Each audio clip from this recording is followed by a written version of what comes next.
तोर हजागे जी मती तोर बौरागे जी, बुद्धि तोर हजागे जी मती तोर बौरागे जी। कैसे बन ज्ञानी तय बता दे मानुष, कैसे बन ज्ञानी तय बता दे।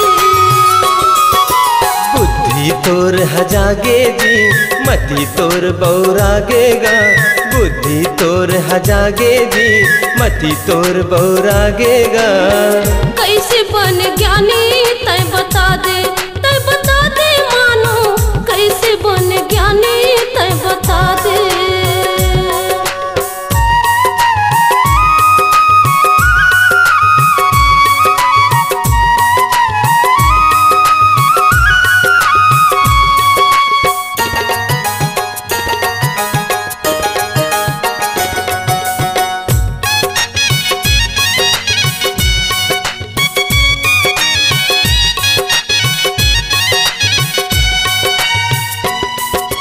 मंदिर मस्जिद गए गुरुद्वारा, पत्थरम मुड़ी नवाए जी, पत्थरम मुड़ी नवाए। घर के देवता ताए ददाला, संझा बिहनिया सताए जी, संझा बिहनिया सताए जी।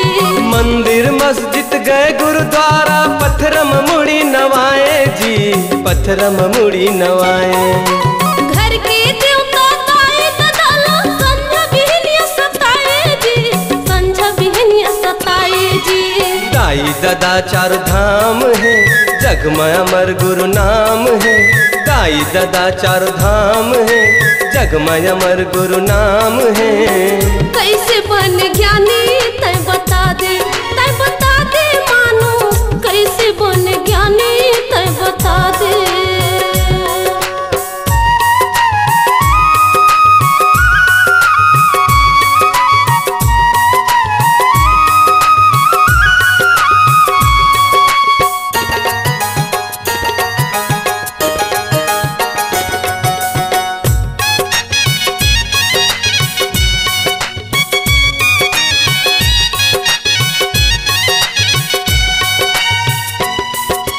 देवी देवता मांगत कई के बकरा के बलि चढ़ाए जी, बकरा के बलि चढ़ाए।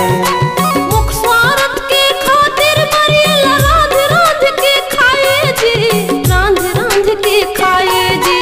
देवी देवता मांगत कई के बकरा के बलि चढ़ाए जी, बकरा के बलि चढ़ाए। मुख स्वार्थ के खातिर मरियला, रांध के खाए जी, रांध के खाए जी। सब जीव एक समान है, कह गुरु घासीदास है। सब जीव एक समान है, कह गुरु घासीदास है। कैसे बन ज्ञानी तय बता दे मानो, कैसे बन ज्ञानी तय बता दे।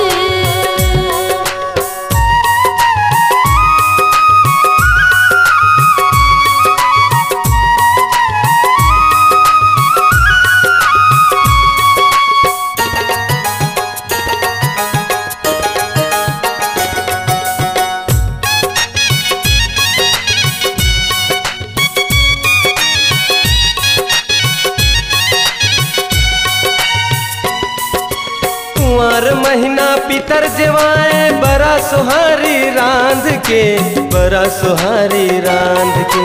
कौवा पुरला पुरखा बनाए, मोहाटी मालान के, मोहाटी मालान के। कुंवर महीना पितर जवाए, बड़ा सुहारी रांध के, बड़ा सुहारी रांध के। कौवा पुरला पुरखा बनाए, मोहाटी मालान के, मोहाटी मालान के। पानी देवे तेल नहीं पावे, बड़ा सुहारी ल नहीं खावे। पानी देवे तेल नहीं पावे, बड़ा सुहारी ल नहीं खावे। कैसे बन ज्ञानी तय बता दे मानो, कैसे बन ज्ञानी तय बता दे।